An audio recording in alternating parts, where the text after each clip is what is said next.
Greetings, everyone. So lovely to be with all of you today, and very happy to talk about spiritual tennis. So, before we start, I wanted to just take a minute to really connect, all of us. And if you can imagine that our life is indeed a beautiful game. And in tennis, we have to focus only on that little yellow ball. And now we only have to focus on our thoughts. So just for a moment, when we feel that we're not alone, but we're all connected. And this moment is, yes, entertaining, but also it's just a way for Baba to bring us together and to give us a chance to appreciate this unlimited play, the drama, and how we all play together in this beautiful game. So we just feel the presence of each and every one, being aware of the beautiful family that Baba has created. Unique family of souls, of friends, of brothers and sisters. And we're all united, all connected to the great and amazing director. And Baba is looking at each one of us with a beautiful smile. And he's telling us, enjoy the game. This is what you came for, to play your role.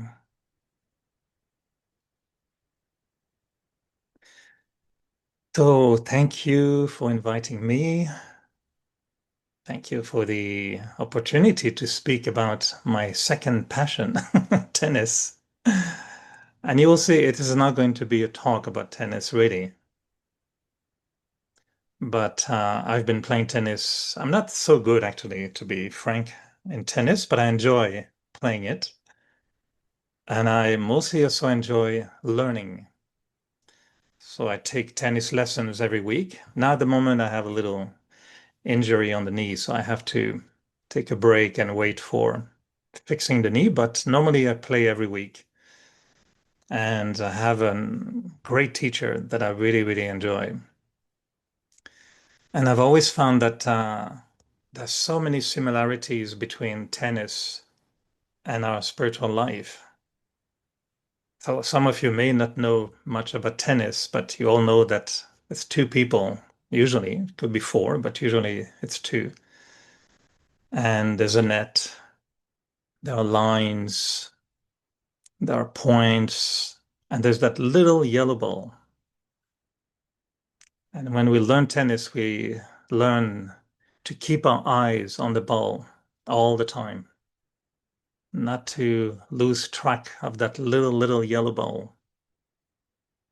And to me, this is really the symbol of having that focus on the soul, that point of light that we need to focus on all the time. And what I really enjoy in tennis is that mostly it's a game where we say you don't really play against another player. But tennis is very much a game where you play against yourself. And your real enemy in tennis is actually your own mind, which could be also your best friend. And I think this is very much relevant to our Brahmin life. In tennis, you may have the best skills. You can be number one in the world. He just played now a few minutes ago in Paris. It's a Grand Slam at the moment in Paris. And you can be as talented as you want. But if your mind starts to play tricks on you, you'll not be able to perform at your highest level. And what I really enjoy in tennis is imagining that I play sometimes against my old self. And it seems like Brahmin life is a whole game where the new self, the Brahmin, has to play against the little Shudra in front of him, which is the old self. And the old self has so many talents, skills, very old habits, old sanskaras.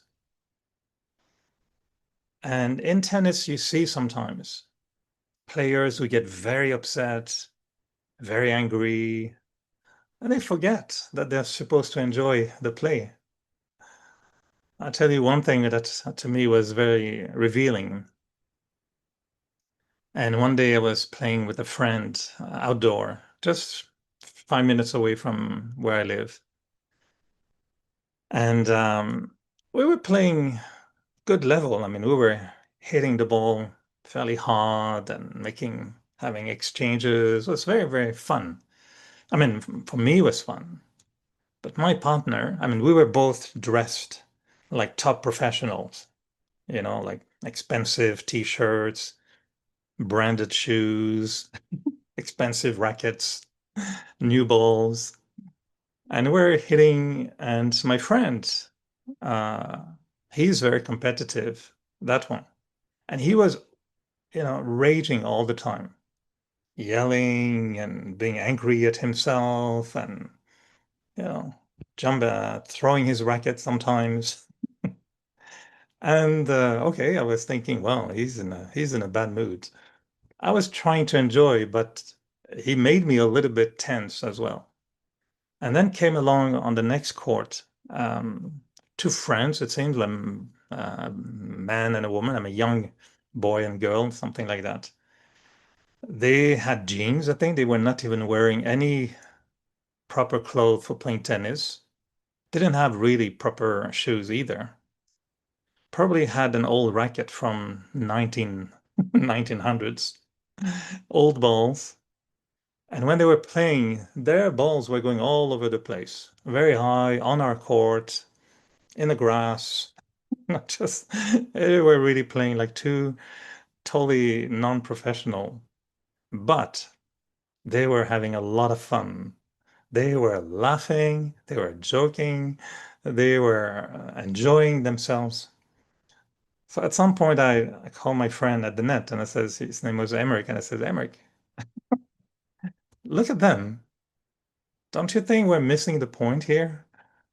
We play well, but we're not happy. They are playing so bad, but they're very happy. What do you think we should do?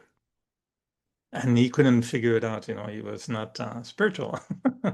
But to me, it was very revealing. And I could see myself in my Brahmin life, sometimes being so attached to certain things, becoming so upset because I miss Amit Verna, or going to a meeting, for Baba's service and feeling very frustrated because someone doesn't agree with me, or because, I don't like the way things are happening at the center, karmic accounts, whatever. And it seems like sometimes Baba tells us, hey, have you forgotten this is a game? And Baba has told us many times the analogy of the game. So if somebody throw a ball at you, will you question, why did you throw the ball at me? Why always me? What should I do? And I say, no, just kick the ball and play, have fun. So I really feel that our Brahmin life, could be also looked with that perspective, and to really ask ourselves to really enjoy the whole process. And when we play against ourselves, it could be frustrating.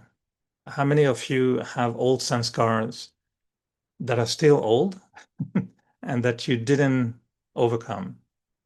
Anyone doesn't have any old sanskar left to remove?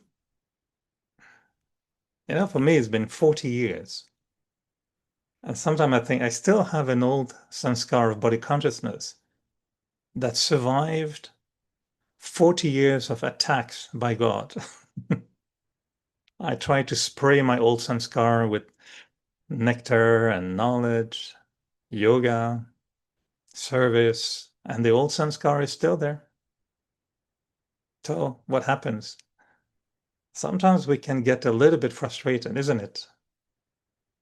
So I will read something to you, which is quite interesting. It's from, if you know tennis, you will know, there's Lakshmi Narayan. They are quite elevated, but above Lakshmi Narayan, there's one god, and his name is Roger Federer. He's above Lakshmi Narayan, way above, much more elevated. And Roger Federer, which was one of the greatest tennis player of all time, great personality as well, great, great character. He said he wrote a speech to graduates from a university. And he said this, which I found very, very useful. So he said, in tennis, like in life, discipline is also a talent, and so is patience. Trusting yourself is a talent. Embracing the process. It almost sounds like an avyakt right? So embracing the process. Loving the process is a talent. Managing yourself, managing your life. These can be talents too. Some people are born with them, but everybody has to work at them. So in tennis, perfection is impossible. And now listen to this. For those who know a little bit the game, you will understand, but even if you don't know tennis, that's okay. You'll understand. In the 1526, so for translator, sorry, in the 1526 single matches that I played in my career, I won almost 80% of those matches. Can you believe that? He won 80% of his matches. And Federer says, now, I have a question for you. What percentage of points do you think I won in those matches? Do you see the difference? So he won the game, the match, but in the match, there are many points divided by different sets. So he says, how many points do you think he won in average? Only 54%. So in other words, even top-ranked tennis players win barely more than half of the points they play. Did I go too fast? So in other words, even top-ranked tennis players win barely more than half of the points they play. When you lose every second point on average, you learn not to dwell on every shot. So you teach yourself to think, okay, I double faulted. It's only a point. Now, translate that into Brahmin life, and you'll see it's so relevant. If you were to make your chart every day, which I'm sure you all do, for the last many years, right? Everybody's writing chart every night, isn't it? When I used to write my chart when I was a young BK, I used to get really depressed from it. Because every day I would say, so how long did you remember Baba? Should I write it down? Should I even think about it? And then you become very determined. You make efforts. And then next day, again, remembrance not so high. Who remembers very clearly? Now it's evening time for most of you, but how much do you remember of the Murli of today? How many points do you remember from Baba's Murli? How many hours were we in soul consciousness during the day? So the question would be the same, is we are continuously making mistakes, isn't it? Small one. Somebody says something to me, I'm listening in body consciousness. This is a mistake. I was joking with Moni Didi the other night in Avyakti Parivar, and I was joking with her, and I said, if Brother Ken, at that time I used Brother Ken from Brazil, I said, if Brother Ken comes in front of you, and for strange reason, he decided to color his hair, and he comes in front of you with red and green hair, some tattoos because he had vision that he should really give Baba's message through his face. So he put tattoos on his face to reveal God. And why not a little piercing in the nose? So I was joking with Moni Didi. I says, as a soul conscious person, how would you look at him? My goodness, what happened to Brother Ken? He went crazy.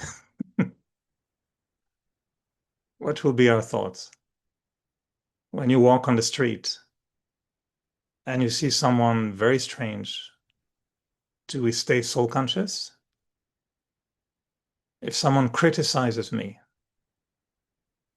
complain about me, am I affected?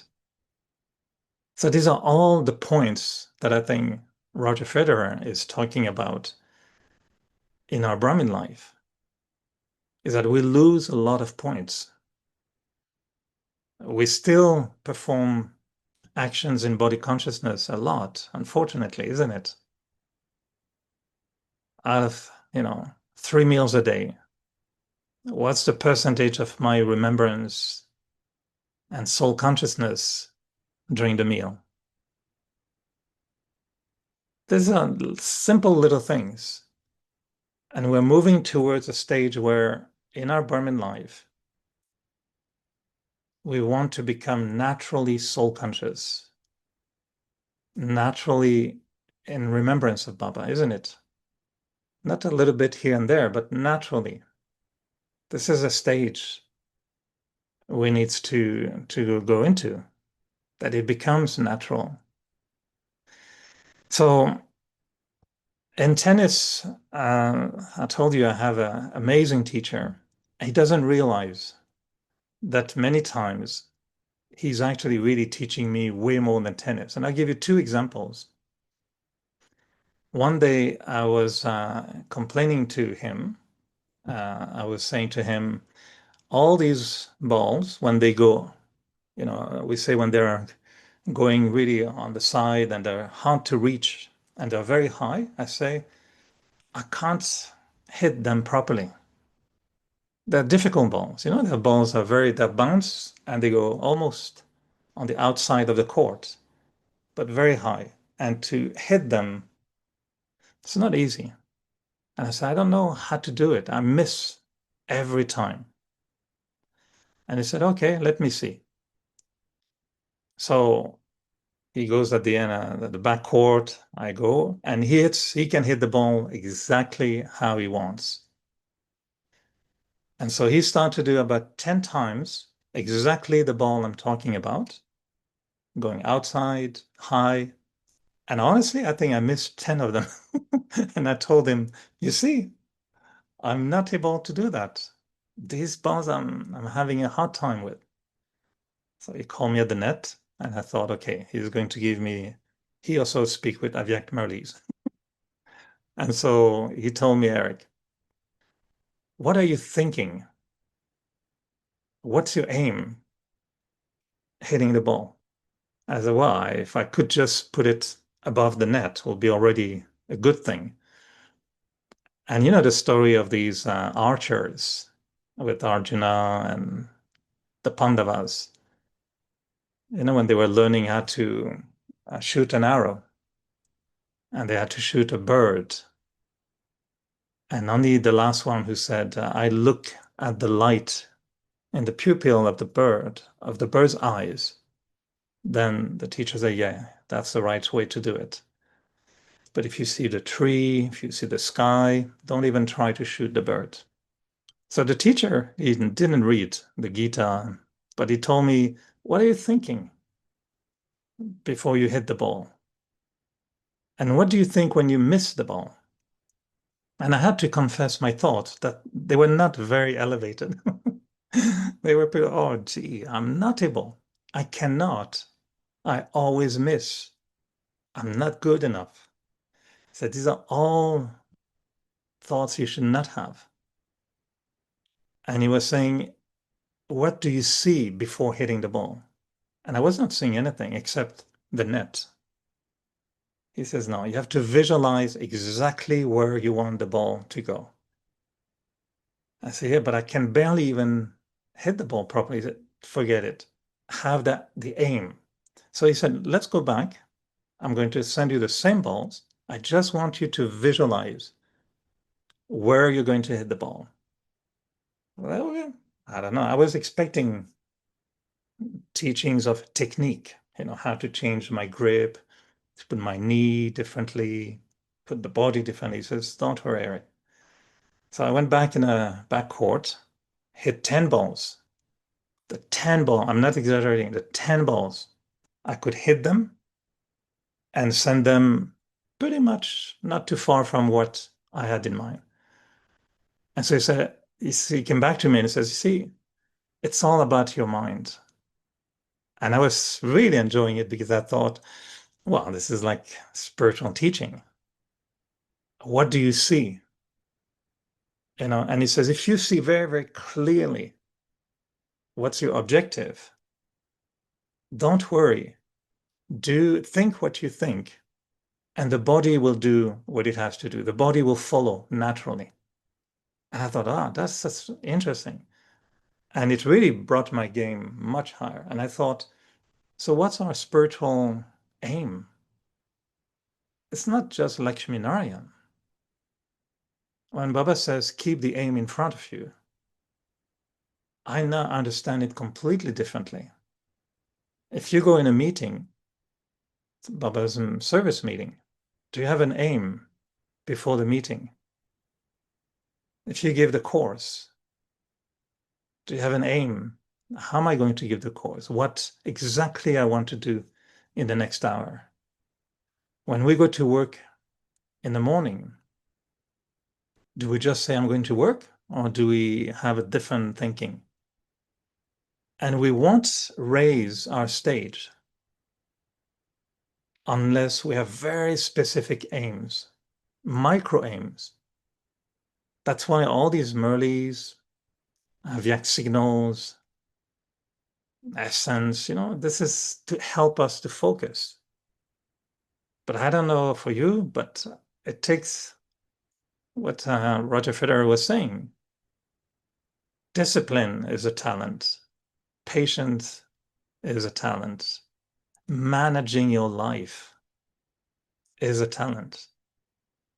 But you have to work at it.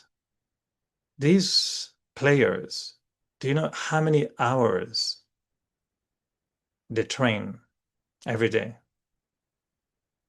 You know, they go back to very basic training sometimes. I've seen someone wrote about Rafael Nadal. He's also same as Roger Federer. They are amazing people. Personality also, incredible personalities. Very generous, very honest. Great, great, great souls. Might be their golden age. But when they go back to practice, they practice exactly the same thing 1 or 5 years old would be practicing sometimes. One day we asked Genti Didi, just a few years ago, keep in mind she would have had more than 60 years with Baba. And we asked her one day, what efforts are you making? And she says, soul consciousness. So I'm trying to be soul conscious. Oh, after 60 years, you're still making effort to be soul conscious. So what else do we need to practice? Remembrance. So these little aim, I find it very useful. If I go to work and in the morning I decide today my aim is I'm just going to focus on peace and I'm going to give an experience of peace to everyone.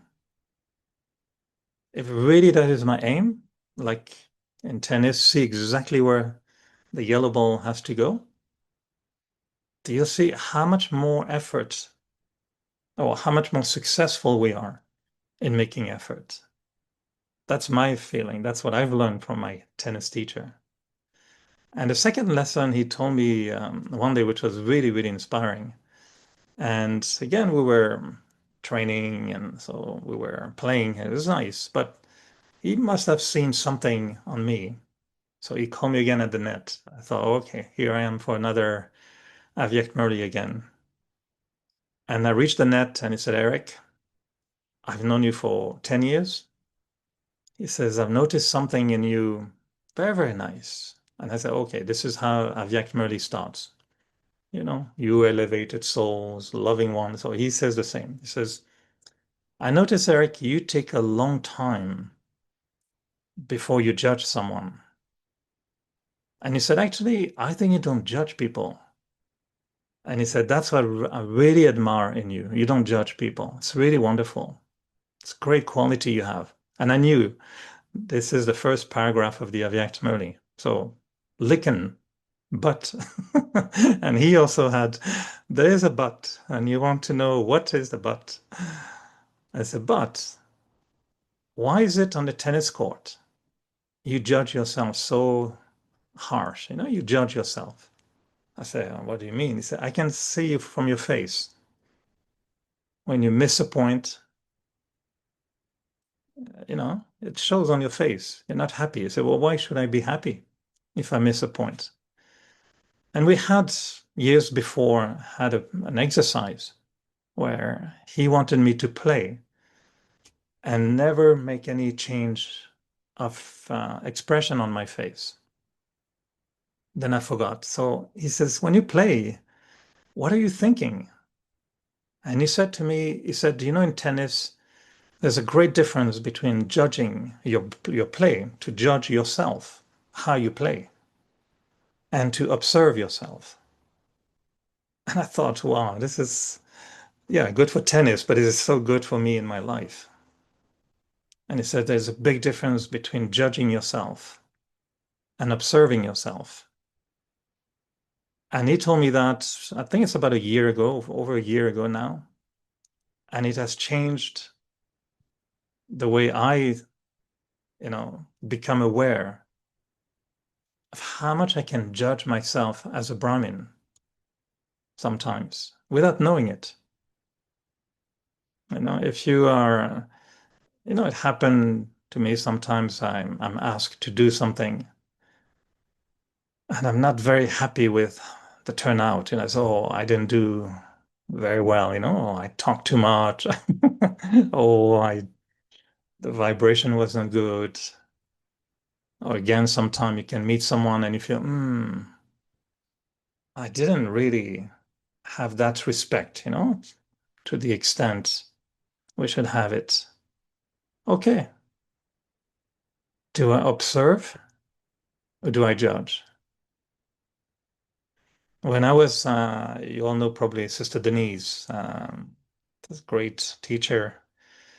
And when I was young, I was really upset at my sanskars. I was getting very frustrated with my sanskars. And gross one. I will try not to get angry. And I will be angry again and again and again. Sometimes, royal anger, but still anger. And then there was, of course, many forms of body consciousness. And when I complained to her one day saying, I don't know, I'm really I think it's not working, Raja Yoga, and I want to give up, or it's too difficult.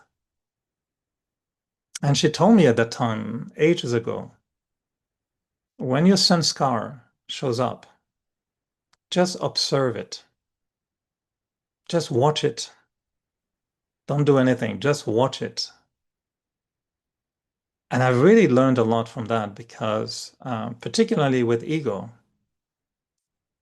sometimes I would be in a meeting or in conversation, and I know my ego is interfering. My idea.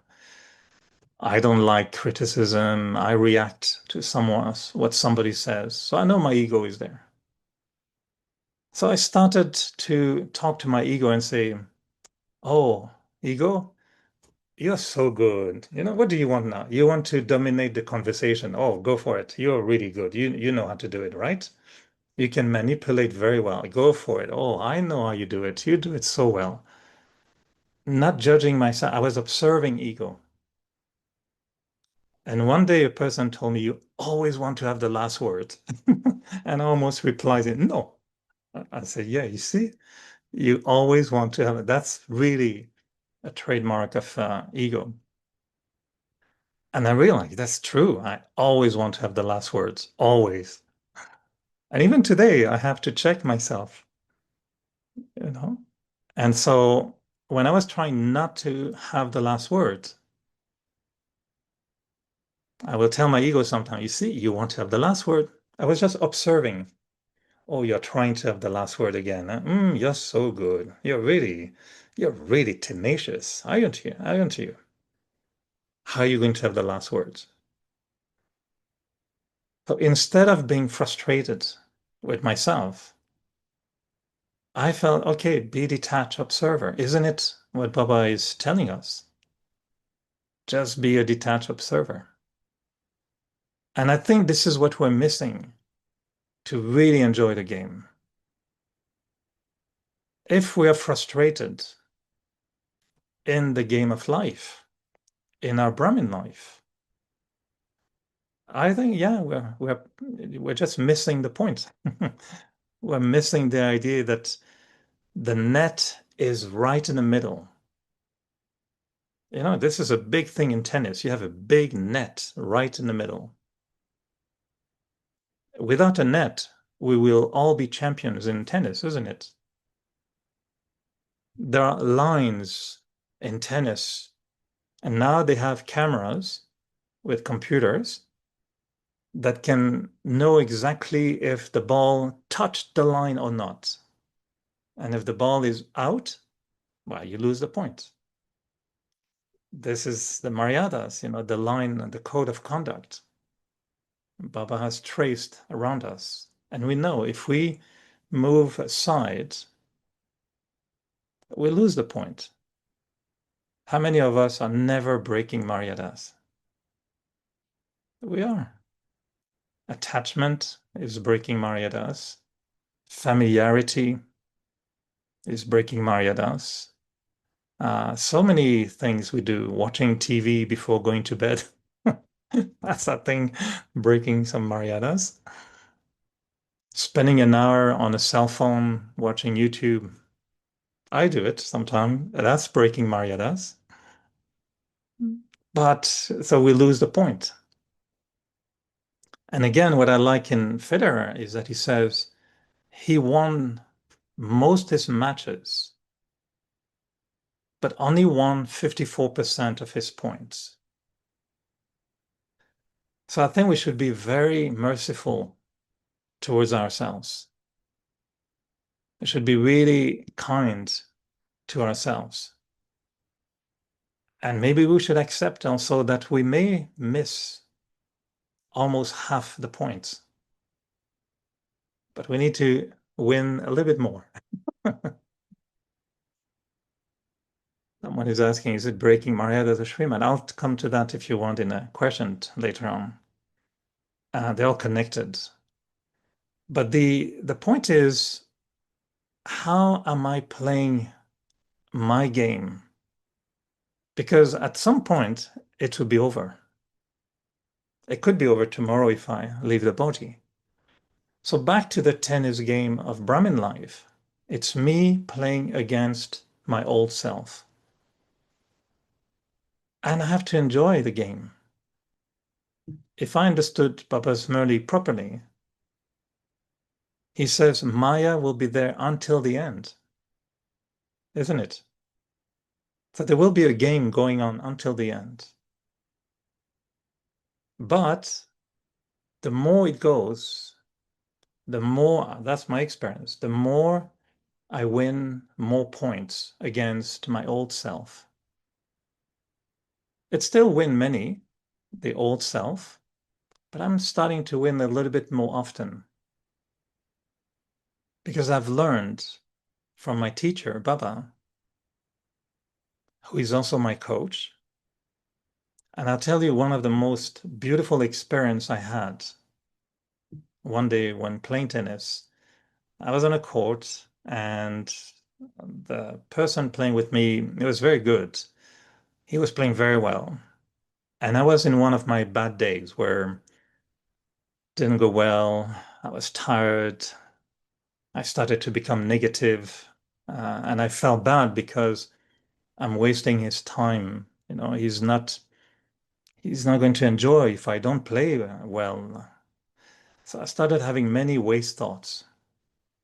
But then a strange thought came in my mind, and I said to Brahma Baba, I always joke, you know, for me, my relationship with Babdada has a lot of humor most of the time. I give challenges to Baba, I give him threats. If you don't show up at time and Veda, I don't wake up tomorrow morning. I don't come again. Better give me an experience. Otherwise, I don't come back tomorrow. I play like this with him. And so on the tennis court, the thought came, okay, I'm struggling. I'm not playing well. And God is smiling. So I told him, what? Do you find it funny? I said, it's not funny. And jokingly, I told Brahma Baba, because Shiv Baba doesn't play, but I told Brahma Baba, instead of laughing at me, why don't you come and help me? So I invoked Brahma Baba in me. Honestly, I played like that. And I told Brahma Baba, the next 5 points, you play them. I'm watching you play. Go ahead, play. And I lost the 5 points. So I told Brahma Baba, I think you're really not good in tennis. Maybe you were good in badminton, but not in tennis. So out. I don't want you inside. Go out. And then I had the thought, let's try Dadi Prakashmani.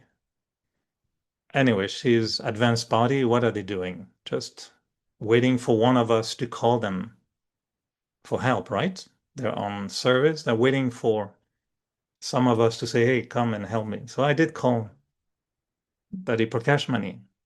I said, Daddy G, I love her very, very much. And I imagine her, and I said, come play the next 5 points.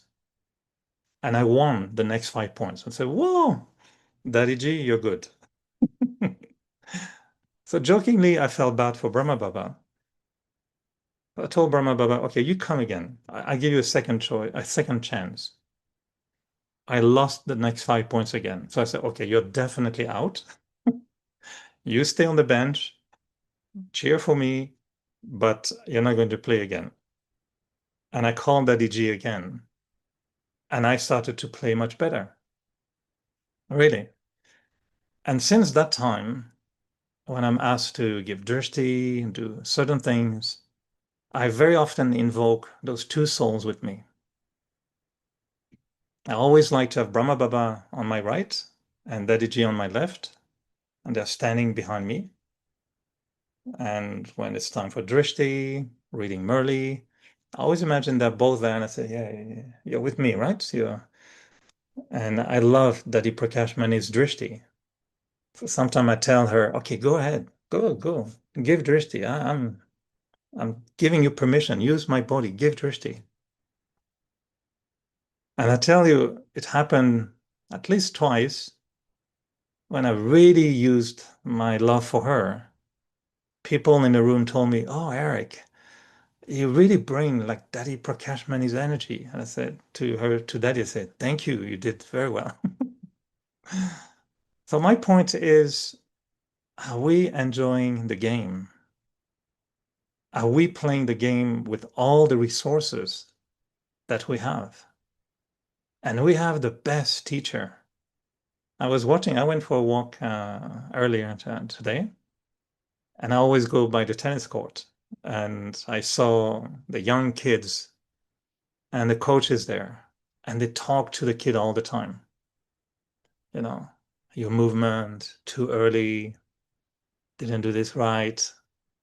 And I was thinking, am I using Baba all day long, to coach me? Yes, child, you did very well. Try a little bit more energy, vibration. Pay attention to your vibration. Okay, Baba, I'll pay attention to my vibration. Then Baba saying, your eyes, check your eyes. I saw your eyes moving. You looked at the body, not the soul. Check your eyes. Do we play with Baba a little bit? And Baba said, use me. He keeps saying, you're not using me. I'm available all day long. He says in so many murlis, just say the word Baba with your heart, and I'll appear. He says, I'm the Aladdin. I'm the one that you how to say you brush the lamp and the genie appear. Are you doing this with Baba? He loves to play whatever you want him to play. And then I shared that with a few groups that one of the most beautiful experience I had the last, I would say, year is one day when I was tired and I came home and yeah, long day, tired. I had to work, everything. And then I opened the fridge, there was nothing. And I thought, oh, see, yeah, there's nothing. And then the thoughts came, oh, and plus I have to cook for Baba. So I started to argue with him like I do, like every good couple do. And I started telling Baba, why is it that I always have to cook for you? I suddenly came to my mind, 40 years I've been cooking for you. You say you should cook for Baba, offer him, you should offer him food. And I was very tired on that day. I said to Baba jokingly, why don't you cook for me for this, for once? And really, honestly, I was just playing and I was watching my hands and I said, go ahead, cook, cut the tomato, show me how you do it. And I felt as if really Baba was suddenly, I don't know, it's my imagination, but I really felt a difference, a presence. And I was watching how I mean, oh, I don't know, how the tomato was being cut. And I said, you're a little bit slow. I go really fast usually. You're a bit slow, but it's not, I like the way you do it. It's very nice. When I was peeling the ginger, I don't like peeling ginger. Spreads in your eyes and whatever. And I could see my hands doing it very nicely, slowly. And the whole meal, honestly, I mean, one dish I was making, but the whole dish, I felt Baba was really, he responded. I asked him to cook for me, and he came, really. And that was the first time, to be honest with you, it's the first time in my whole Brahmin life that I was moved almost to tears because I was feeling for the first time Baba as my mother. Not here, but really here. The first time I really felt, oh, that's how you are my mom. That's the vibration of the mom. I got it. I got it here. And the dish was really wonderful. It was really simple. And I really felt Baba cooked for me. So we had the little argument when time came to offer book. Because I said, well, what do we do now? Normally I sit in front of your picture. Now you cook for me. Do you want my picture? Shall I put my picture? And then you offer book to me? That will be fair. I didn't go that far. I said, no, no, no. Okay. We offer both, but I really felt we can use Baba more to be creative. That's what tennis is all about, is be creative, enjoy. It's a game. It's nothing more than a game. And I don't know if we feel that for our Brahmin life. that this is meant to be enjoyed. Every day is a new match, if you want. Every day is a new match. And I have to win that match. And Baba is here. He can help me. He's my best coach. And if I lose, that's okay. It's just like Federer was saying, it's only a point. For us, everything is a point. It's important. The point is important. But still, we only lose a point. I know the time is up. I just feel we just started talking about this connection, tennis and Brahmin life. I hope you are feeling inspired, and you may want to watch, by the way, in just a few hours, maybe 2 hours, one of the greatest champion of all time is going to play in Paris. In case you have nothing else to do and God is not calling you to save the world, you can enjoy in Roland Garros. Novak Djokovic is going to play. So, Marianne, do we need to have any questions? Or I know there was one about Trimat, which is Yes, a very interesting question. there was one there. Yes, you inspired us so much. And using Baba was really very powerful because I use Baba very often, but I don't use him for small things. I mean, I use him when there is some problem, in health problem or whatever, in relationships with others. But I mean, what you share was very nice because. When we have Baba with us, we other people around us are influenced also, and they try to find out how is this possible. So they are inspired from us. Uh, I don't see any question other than the one you saw about the Mariadas, but somebody sent me in Greek. When we have this sanskar to criticize and judge others, you said everything very nicely, but why we cannot do it? What is the reason for that? The deep reason? Well, because it's interesting. I was given a topic in Montreal a few weeks ago, and it was about facing criticism. How do you respond when people criticize you? And I just thought about it a little bit before the talk. And, for churning, for me, I always use three things. One is what Baba says about it.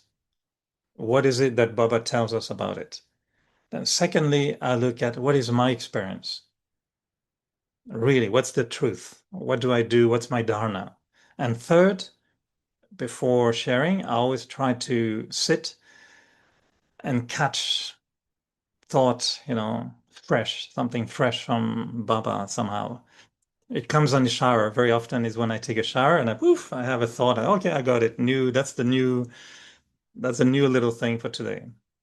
So I was turning on how do I face criticism? And then I ask myself, but what about me? Do I still criticize people? And I realized, to be honest with you, I was shocked to realize that I still do criticize people, but in a very royal, nice way. And sometimes it's by talking to a close friend, Brahmin. And I feel, oh, because we're close, we're friends, I can tell him everything I feel about, let's say, what happened at the center or what happened in this situation. And I never thought this was criticizing. So I would tell the brother, oh, oh yeah, yesterday, that sister, she did that again, and this and that. And then it struck me to say, Eric, this is criticizing. This is even worse. You're criticizing in the back of the person. I would never tell the person what I tell my friend. So this is bad criticism. And so since that time, I'm trying to check and say, can I stay without ever criticizing? Not a iota. So that means no complaint, no pointing out, no blame, no. And I thought, whoa, this is a little bit more tough than I thought. Because it's so tempting to just say, yeah, but she was late again. Well, this is criticism. And what we're being told is criticism is the opposite of blessing. It's a curse. You're cursing the soul when we criticize. Because the power of thought is that we're empowering the defect. Plus, we're printing a negative thought in our mind. So it's a double-edged knife that cuts my own elevated self and the other one elevated self. If a person, let's say, is always late, okay, you can criticize, complain, oh, you see, he's late again. Oh, he's always late anyway. I'm creating in my mind a negative view of the person, which will not allow very pure feelings for the person, not elevated love. And I'm creating that sanskar in the other person stronger. The sanskara becomes stronger because my vision creates the world. That's what Baba is teaching us. So it's much better if a person is always late to just accept. But the day the person is on time, that's the day we should tell the person, I really appreciate the effort you made today to be on time. I'm really appreciative for that. Thank you. That's a blessing. I feel better. The person feels better. We love each other better. So it's a process. Criticism is a disguised curse. That's what it is. So that's why Baba says, never criticize. Don't blame. Don't point the finger. Don't see the weakness. That goes deep into don't see the weakness. I was reminding Moini Didi the other night.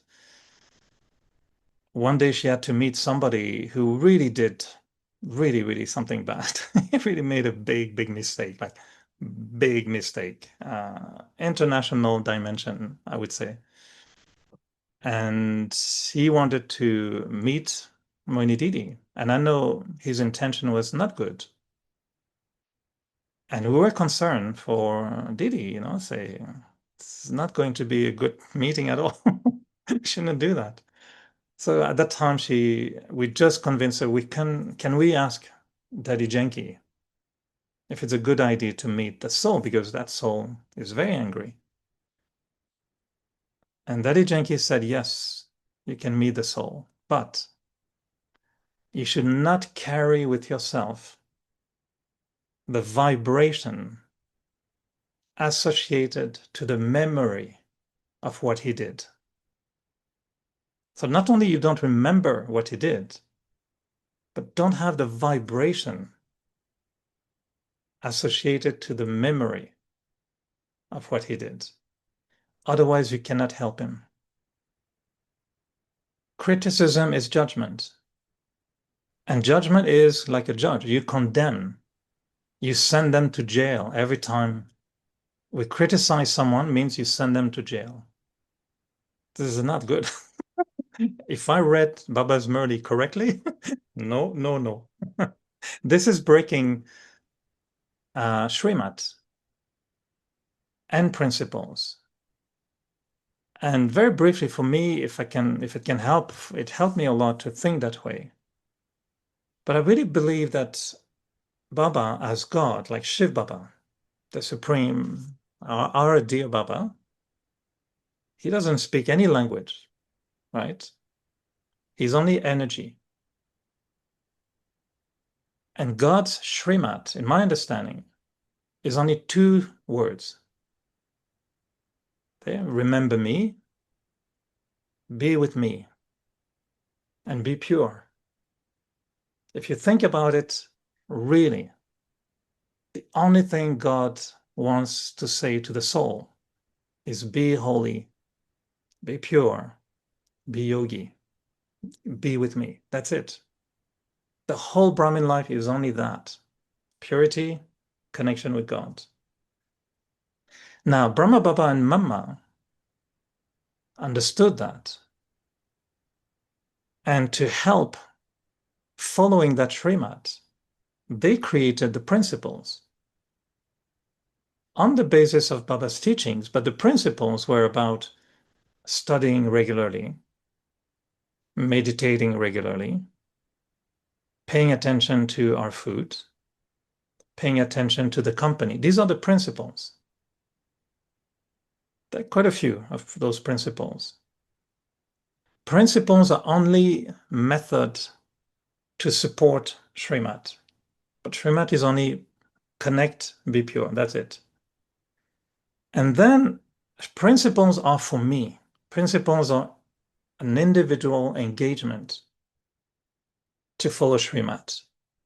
Maryadas are the set of rules that will help me to follow principles when I'm surrounded with other people.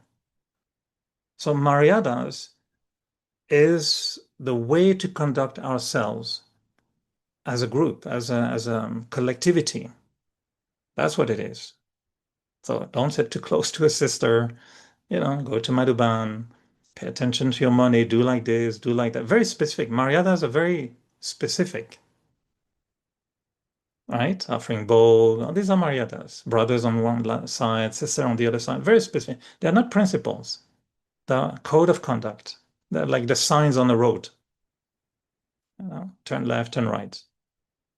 So Srimat is very simple, pure connection. Principles, it's our lifestyle. It's our what the guiding principles. Studying, yoga, relationships, general concept that I follow personally. Maryadas, how we do collectively. And then the fourth one is what we call the system, Baba's system. And that's where people get totally caught up in the centers. The system is how we translate all this in a context that respects the culture, the political system we're in, the natural geographic condition. If you live at 10,000 feet in the mountain, well, I don't know, you may want to adjust your timing from early or whatever. So system is about how things become a little bit more detailed, but they're specific to the location, the culture, and the politics of the country. That's it. And the fifth one is bhavna. And bhavna is my very, very personal method that will help me to sustain all this. But this is personal. So I should not confuse my bhavna with Maryada, which people do very often. No, no, no, you should cut the banana at the end. Okay, this is your bhavna. There's no principle, Maryadas, whatever. It's the eternal debate. Do you remove the little tail of the cherry or not to offer bhog to Baba? These are bhavna ideas at some point. So I find that very useful to understand that real Srimat is only, yeah, of course. Then when Brahma Baba spoke the Murli with Shiv Baba, Sakar Murli, we say whatever he said is Srimat. But, when he says, put a big sign in front of your place saying, I'm a spiritual doctor, take it easy. This is not Srimat. You have to follow. I did, when I was a young Brahmin, we put a big sign. I mean, I did, painted myself by hand, huge, huge plywood sheet, huge.